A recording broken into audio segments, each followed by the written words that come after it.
El dedo índice es un elemento muy apreciado entre los generales. Es suave y recto, siempre apunta a lo alto y es justicia. Su dedo más aún. El dedo de la prisionera de medias rotas es Lubianka pura. Sonido de tambores en medio de la noche.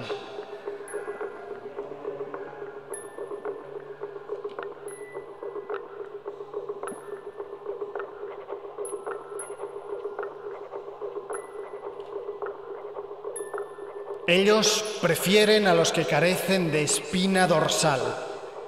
Ella, encerrada en un coche que tiene en verdad apariencia de alambres de espino y nieve nevada.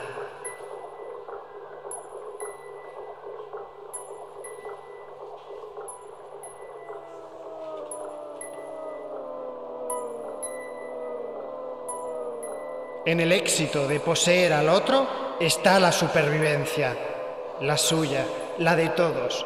Dividir al general Lubianco en partes iguales, saciar el hambre, vestirse con sus ropas. Más tarde, una bolsa negra, dejar que los demás compañeros hagan lo que también consideran como propio.